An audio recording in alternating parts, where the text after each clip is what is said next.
اعوذ باللہ من الشیطان الرجیم بسم اللہ الرحمن الرحیم رب اشرح لی صدری ویسر لی امری واحلل عقدۃ من لسانی یفقہوا قولی۔ السلام علیکم ورحمۃ اللہ وبرکاتہ۔ اللہ رب العزت ہم سب کو بہترین ایمانی حالات میں رکھے۔ اللہ تعالیٰ ہماری طرف آنے والے ہر شر کو خیر میں بدل دے۔ اللہ رب العزت ہم سب سے راضی ہو جائے، آمین ثم آمین۔ کہا جاتا ہے کہ اللہ کا قرب قربانی سے ملتا ہے، اور قربانیوں کی جب بات ہو تو حضرت ابراہیم کی مثال تاریخ میں سب سے اونچی جگہ پر ہے۔ حضرت ابراہیم اللہ کے وہ پیارے نبی تھے جنہیں اللہ تعالیٰ نے خود اپنا خلیل کہا، اپنا دوست کہا، کیونکہ انہیں 30 سے زیادہ بار آزمایا گیا اور انہوں نے ہر بار ہر رشتے کے اوپر اللہ تعالیٰ کی محبت کو رکھا، اللہ تعالیٰ کے تعلق کو رکھا، پھر اللہ تعالیٰ نے ان کو ضائع نہیں کیا۔ تاریخ کے اوراق اٹھا کے دیکھیں تو بہت چھوٹے تھے ابراہیم جب آزمائش نے ان کو گھیرا کہ ان کے اپنے والد، اپنے کنبے قبیلے والوں نے، جو انسان کے لیے بڑی محبت کے رشتے ہوتے ہیں، ان لوگوں نے حضرت ابراہیم کے اگینسٹ چلے گئے، صرف اس لیے کہ وہ ایک رب کی عبادت کا حکم دے رہے تھے۔ وہ رب کو پہچان چکے تھے، ان کے دل میں رب کی معرفت آ چکی تھی، غور و فکر سے انہوں نے اپنے رب کو پایا تھا۔ جب ایک دن ایک چھوٹا بچہ سوچ رہا ہے، دیکھ رہا ہے کہ مجھے کس نے پیدا کیا، یہ جو سوچ ہے نا، سوچ انسان کی، یہ انسان کو بہت پازیٹیوٹی کی طرف بھی لے کے جا سکتی ہے اور نیگیٹیوٹی کی طرف بھی۔ یہ انسان پہ ڈیپینڈ کرتا ہے، یہ دعاؤں پہ ڈیپینڈ کرتا ہے، یہ انسان کی کوششوں پہ ڈیپینڈ کرتا ہے کہ وہ کس طرح سے اپنی سوچ کو کس طرف لے جائے۔ تو سب سے پہلے تو اللہ تعالیٰ کا تعلق مضبوط کرنے کے لیے اوبویسلی اللہ تعالیٰ سے دعائیں مانگنی ہے ضرور۔ حضرت ابراہیم نے سوچا کہ یہ ستارہ شاید میرا رب ہے، کیونکہ یہ بہت چمکتا ہے۔ جب وہ ڈوب گیا، غروب ہو گیا، تو انہوں نے کہا میرا رب تو غروب ہو جانے والوں میں سے نہیں ہے، ڈوبنے والوں میں سے نہیں ہے۔ سوچ کا ایک اور در کھلا اور انہوں نے سوچا کہ شاید چاند ہے میرا رب، لیکن وہ بھی چھپ گیا، تو یہ میرا رب کیسے ہو سکتا ہے؟ پھر ان کے ذہن میں آیا سورج اس سے بھی بڑا ہے، پوری آب و تاب سے چمکتا ہے، ساری دنیا کو روشن کرتا ہے، حرارت دیتا ہے، انرجی دیتا ہے۔ لیکن جب سورج بھی غروب ہو گیا تو ابراہیم علیہ السلام کے دل و دماغ نے آواز دی کہ کوئی اس سے بھی بڑی ہستی ہے جو ان سب کا خالق ہے، جس نے ان سب کو تخلیق کیا۔ اور پھر سوچ کے در کھلتے گئے اور انہوں نے اپنے رب کو پا لیا۔ جب رب کو پا لیا تو یہ پانا آسان نہیں تھا، اس کے لیے بہت سی قربانیاں دینی پڑیں۔ اپنے گھر کو چھوڑنا پڑا، اپنے کنبے کو چھوڑنا پڑا، اپنے قبیلے کو چھوڑنا پڑا، اپنے والد کو چھوڑنا پڑا۔ ہم اس جگہ پہ رک کے ایک لمحے کے لیے سوچیں کہ کیا ہم نے کبھی اللہ کی خاطر اپنے کسی رشتے یا اس کی بات کو پس پشت ڈالا ہے؟ ہم ویسے اپنے رشتوں کو اگنور کر دیتے ہیں دنیا کے معاملات کے لیے، لیکن اللہ تعالیٰ کی رضا کے لیے ہم ہمیشہ یہ بہانے تراشتے ہیں کہ حقوق العباد بھی تو بڑے امپورٹنٹ ہیں۔ نو ڈاؤٹ حقوق العباد بہت اہم ہے، لیکن جہاں بات حقوق اللہ کی آ جائے وہاں پہ حقوق اللہ کو ہی پریفرنس دینی ہے انشاءاللہ تعالیٰ۔ حضرت ابراہیم نے بھی یہی کیا تھا، انہوں نے ہمیشہ اللہ کے حق کو، اللہ کی محبت کو، اللہ کے رشتے کو، اللہ کے تعلق کو ہر رشتے کے اوپر رکھا تھا، اور اس طرح وہ آزمائشوں پر پوری اترتے گئے اور اللہ کی محبت میں خالص ہوتے گئے۔ اتنی قربانیاں دیں کہ ان کو اللہ تعالیٰ کا قرب نصیب ہو گیا، انہیں اللہ کی محبت نصیب ہو گئی اور وہ اللہ کے خلیل کہلائے۔ جب ہم دیکھتے ہیں کہ وہ حضرت ہاجرہ کو مکہ کی وادی میں چھوڑنے جا رہے ہیں، صرف چند کھجوریں اور ایک مشکیزہ پانی اور گود میں شیرخوار ننھا بچہ، تو حضرت ہاجرہ نے پلٹ کے پوچھا کہ آپ ہمیں کس کے سہارے چھوڑ کے جا رہے ہیں؟ فرمایا گیا اللہ تعالیٰ کے۔ حضرت ہاجرہ نے بہت خوبصورت ایک جملہ بولا کہ پھر اللہ تعالیٰ ہمیں ضائع نہیں کرے گا۔ اور واقعی جو اللہ کی محبت میں انسان جتنی بلندیوں پہ جاتا ہے، اللہ تعالیٰ پھر اس محبت کو، اس اخلاص کو، اس قربت کو ضائع نہیں کرتے۔ اور اس کی سب سے بڑی مثال یہ ہے کہ پھر اللہ تعالیٰ نے حضرت اسماعیل کے ذریعے اس دنیا کا سب سے بہترین پانی آب زمزم عطا فرمایا۔ اللہ تعالیٰ نے حضرت ہاجرہ کے دوڑنے بھاگنے کو حج کا ایک رکن قرار فرما دیا۔ اس کے بعد ہم دیکھتے ہیں سب سے عظیم بات، اللہ تعالیٰ نے ان قربانیوں، ان محبتوں کے عوض انہیں ضائع نہیں کیا، اور ان کی نسل سے حضرت محمد صلی اللہ علیہ وآلہ وسلم جو خاتم النبیین ہیں وہ ان کی نسل سے اس دنیا میں تشریف لائے، اور اللہ تعالیٰ نے اپنا گھر بنانے کی سعادت حضرت ابراہیم اور حضرت اسماعیل کو عطا کی۔ یہ اللہ کی محبت ہے۔ جب ہم اللہ کی محبت میں خالص ہوتے ہیں تو اللہ تعالیٰ بھی ہمارا ہاتھ تھام لیتے ہیں، پھر دنیا والوں کی نظروں میں انسان کی عزت بھی بلند ہوتی ہے اور مرتبہ بھی بڑھ جاتا ہے۔ انسان ہمیشہ اپنی عزت کی خاطر لڑتا رہتا ہے، جھگڑتا رہتا ہے اور کچھ نہ کچھ کرتا رہتا ہے۔ وہ یہ بھول جاتا ہے کہ عزت تو ساری کی ساری اللہ تعالیٰ کی ہے، اور جو لوگ اللہ کے دین پر چلتے ہیں ان کی ہے۔ اگر آج آپ بھی چاہتے ہیں کہ اس سوسائٹی میں، اس دنیا میں آپ کی عزت ہو، آپ کا نام ہو، آپ کا مقام ہو، تو ہمیشہ اللہ کی رسی کو مضبوطی سے تھام لیں۔ اللہ تعالیٰ آپ کو کبھی تنہا نہیں چھوڑیں گے۔ سورہ آل عمران آیت نمبر 96-97 میں اللہ رب العزت فرماتے ہیں، بے شک سب سے پہلی عبادت گاہ جو انسانوں کے لیے تعمیر ہوئی وہ وہی ہے جو مکہ میں واقع ہے۔ اس کو خیر و برکت دی گئی تھی اور تمام جہان والوں کے لیے مرکز بنایا گیا تھا۔ اس میں کھلی ہوئی نشانیاں ہیں۔ ابراہیم کا مقام عبادت ہے۔ جو اس میں داخل ہو گیا وہ امن میں ہوا۔ لوگوں پر اللہ تعالیٰ کا یہ حق ہے کہ جو اس گھر تک پہنچنے کی استطاعت رکھتا ہو تو وہ اس کا حج کرے، اور جو کوئی اس حکم کی پیروی سے انکار کرے تو اسے معلوم ہونا چاہیے کہ اللہ تعالیٰ دنیا والوں سے بے نیاز ہے۔ اللہ تعالیٰ نے ابراہیم کی قربانیوں کو ضائع نہیں کیا۔ اللہ تعالیٰ نے امن والے شہر کی بنیاد، امن والے شہر کی آباد کاری ابراہیم اور اس کے خاندان سے کی۔ اللہ تعالیٰ نے انہیں رہتی دنیا تک ان کا ذکر خیر پچھلوں میں چھوڑ دیا۔ اللہ تعالیٰ نے ابراہیم کی محبت کے عوض ان کو، ان کے خاندان کو امر کر دیا۔ وہ ہمیشہ زندہ و جاوید رہیں گے، اور آج کی دنیا میں بھی جو کوئی بھی زندہ رہنا چاہتا ہے تو اس کو چاہیے کہ وہ دین کو تھام لے، وہ رب کے ساتھ تعلق کو مضبوط کر لے، کیونکہ اس دنیا اور اس دنیا کی ہر چیز فانی ہے، ہر رشتے کو فنا ہے۔ صرف میرے رب کا تعلق، میرے رب کے ساتھ جو بندے کا رشتہ ہے اس کو فنا نہیں، وہ غیر فانی ہے۔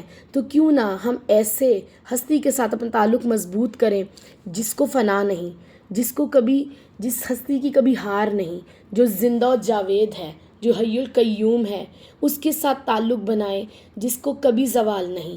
ہم زوال پذیر رشتوں کے پیچھے بھاگتے رہتے ہیں اور لازوال خدا کو چھوڑ دیتے ہیں۔ تو ہمیشہ یہ بات یاد رکھیں کہ اللہ تعالیٰ کے تعلق کو مضبوط اگر آپ اپنے ساتھ کر لیں گے تو نہ آپ کی ہستی کو زوال ہے، نہ آپ کی عزت کو زوال ہے، ہمیشہ بلندی ہی بلندی نصیب ہوگی انشاءاللہ۔ یہ سعادت بھی حضرت حاجرہ کے نصیب میں آئی۔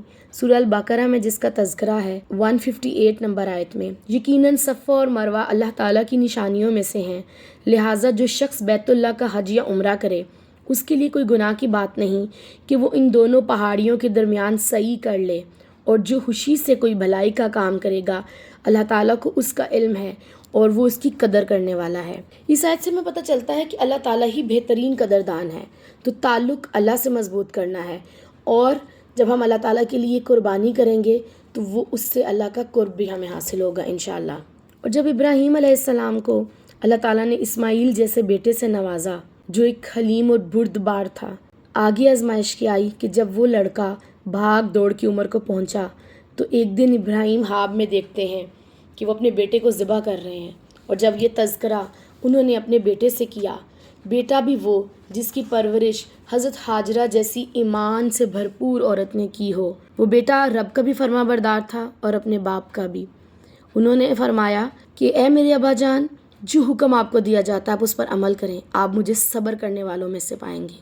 اور جب ابراہیم نے اپنے بیٹے کو ماتھے کے بل لٹا دیا تو اللہ نے ان کو پکارا کہ ابراہیم، آپ واقعی مجھ سے بڑی محبت کرتے ہیں، آپ نے اپنے خواب کو سچ کر دکھایا، اور ہم نیکی کرنے والوں کا اجر ضائع نہیں کرتے۔ اللہ تعالیٰ نے اس کی جگہ ایک مینڈھے کو بھیجا، اور رہتی دنیا تک حضرت ابراہیم کے اس عمل کو سنت ابراہیمی بنا دیا، جسے آج ہم 10 ذی الحج سے لے کر 13 تک جو ہے اس سنت پہ عمل کرتے ہیں اور اللہ کے راستے میں جانوروں کی قربانیاں دیتے ہیں۔ پھر اللہ تعالیٰ کیا فرماتے ہیں سورہ صافات آیت نمبر 108 میں، ہم نے اس کی تعریف، اس کا ذکر خیر بعد میں آنے والی نسلوں میں چھوڑ دیا۔ تو ذکر خیر ایسے نہیں چھوڑا جاتا، انسان کے اعمال ہوتے ہیں کہ جو اس کا ذکر خیر چھوڑا جاتا ہے۔ اگر آج آپ بھی دنیا میں چاہتے ہیں کہ آپ کا ذکر بھی پچھلوں میں رہے تو سنتوں پر عمل کریں، پیغمبروں کی زندگیوں سے سیکھیں، ان کی طرح رب سے اپنا تعلق مضبوط کریں۔ اللہ تعالیٰ آپ کو اور آپ کے نام کو بھی رہتی دنیا تک قائم و دائم رکھے گا۔ اور پھر وہ دن آ گیا جب اللہ تعالیٰ نے اپنی تمام محبتوں کا بدلہ حضرت ابراہیم کو دے دیا۔ حضرت ابراہیم اور اسماعیل کو یہ سعادت نصیب فرمائی کہ وہ اللہ کے گھر کی تعمیر کریں۔ اللہ کے گھر کی تعمیر اللہ تعالیٰ ہر ایک کو توفیق نہیں دیتے، یہ بات توفیق سے ملتی ہے۔ سورہ البقرہ آیت نمبر 127 میں اور 128 میں اللہ رب العزت فرماتے ہیں، یاد کرو وہ وقت جب ابراہیم اور اسماعیل اس گھر کی بنیادیں اٹھا رہے تھے تو وہ دونوں کہتے جا رہے تھے، پھر بھی اللہ تعالیٰ سے دعائیں مانگ رہے ہیں۔ کیا دعا مانگ رہے ہیں؟ اے ہمارے رب، ہم سے یہ خدمت قبول فرما لیجئے، یقیناً آپ سننے والے جاننے والے ہیں۔ ہمارے رب، ہم دونوں کو اپنا متی بنا لیں، ہماری نسل سے ایک ایسی قوم اٹھائیں جو مسلمان ہو، اور یا اللہ ہمیں اپنی عبادت کے طریقے سکھا دیں، ہماری کوتاہیوں سے درگزر فرما دیں، یقیناً آپ توبہ قبول کرنے والے نہایت مہربان ہیں۔ کیسا تعلق ہے اللہ تعالیٰ کا اور حضرت ابراہیم کا کہ اللہ تعالیٰ نے ان کو انعام کے طور پر ان کو اپنے گھر کی تعمیر کی سعادت نصیب فرمائی، اور وہ خانہ کعبہ کے اوپر پتھر لگا رہے تھے، دیواریں بلند کر رہے تھے، اور کرتے کرتے اللہ تعالیٰ سے دعائیں بھی مانگ رہے تھے کہ ربنا تقبل منا انک انت السمیع العلیم، یا اللہ تو ہم سے قبول کر لے۔ اس کے باوجود عاجزی اختیار کیے ہوئے کہ اللہ تو ہم سے ہماری تمام کوششوں کو قبول فرما لے۔ آج ضرورت اس امر کی ہے کہ ہم بھی اللہ تعالیٰ سے دعائیں مانگیں۔ اگر اپنے تعلق باللہ مضبوط کرنا ہے تو اللہ تعالیٰ سے دعا کا رشتہ بھی مضبوط کرنا ہوگا۔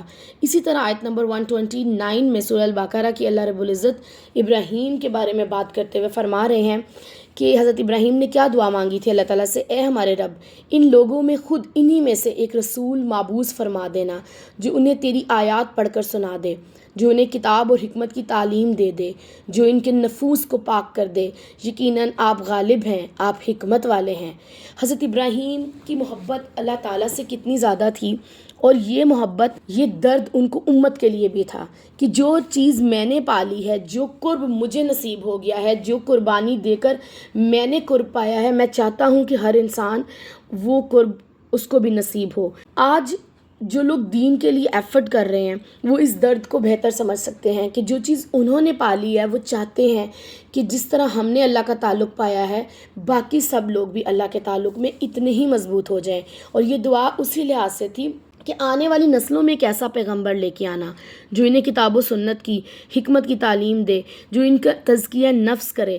اور اللہ تعالیٰ نے ابراہیم کی دعاؤں کو قبول اور منظور فرما لیا، اور وہ بہت سالوں کے بعد، یہاں سے ہم نے ایک بات سیکھنی ہے، دعا کی قبولیت میں جلدی نہیں کرنی۔ اللہ تعالیٰ کے نبی حضرت ابراہیم نے صدیوں پہلے یہ دعا مانگی تھی، اور اس دعا کا ثمر صدیوں بعد ختم النبیین رسول اللہ صلی اللہ علیہ وآلہ وسلم پر ختم ہوا۔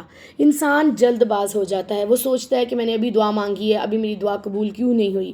تو دعاؤں کی قبولیت کا وقت ہوتا ہے۔ اللہ تعالیٰ السمیع ہے، اللہ تعالیٰ البصیر ہیں، وہ سنتے بھی ہیں، وہ دیکھتے بھی ہیں، لیکن وہ الحکیم بھی ہیں، وہ اپنی حکمت سے کے مطابق بندے کو اس وقت پہ وہ چیز عطا کرتے ہیں جس وقت پہ انسان کو اس کی ضرورت ہوتی ہے۔ اور اس کے بعد اللہ رب العزت سورہ البقرہ کی آیت نمبر 130 میں ہی فرماتے ہیں، ابراہیم تو وہ شخص ہے جس کو ہم نے دنیا میں اپنے کام کے لیے چن لیا، آخرت میں اس کا شمار صالحین میں سے ہوگا۔ تو الحمدللہ ہم اللہ تعالیٰ سے دعا کرتے ہیں کہ جس طرح اللہ تعالیٰ نے ابراہیم علیہ السلام کو دنیا میں اپنے کام کے لیے چن لیا، اللہ ہمیں بھی دنیا میں اپنے کام کے لیے چن لے۔ اللہ تعالیٰ ہماری زندگی کو جو ہے وہ بینیفیشل بنا دے اس سوسائٹی کے لیے، مومنوں کے لیے، اللہ کے بندوں کی خدمت کے لیے۔ اور وہ خدمت سب سے بڑی اور سب سے اسٹرانگ یہی ہے کہ اللہ کے بندوں کو اللہ تعالیٰ کے ساتھ جوڑنا، ان کو ان کے حقیقی خالق کی پہچان دینا، اور اس تعلق کو اتنا مضبوط کرنا کہ پھر اس تعلق کے درمیان کوئی اور انسان نہ رہے۔ اور اللہ تعالیٰ کے ساتھ تعلق جب ہم بنائیں گے تو ہم ہمیشہ دنیا اور ان کی نیگیٹو باتوں کو اگنور کریں گے، تو ہمیشہ غلط باتوں کو اگنور کرنا سیکھیں، مثبت رویہ رکھیں، دوسروں کی زندگیوں میں آسانیاں پیدا فرما دیں۔ اللہ تعالیٰ آپ کی زندگیوں میں آسانیاں فرما دے گا، آمین۔ سبحانک اللہم و بحمدک نشہد ان لا الہ الا انت نستغفرک و نتوب الیک۔ السلام علیکم ورحمۃ اللہ وبرکاتہ۔ لبيك اللهم لبيك لبيك لا شريك لك لبيك إن الحمد والنعمة لك والملك لا شريك لك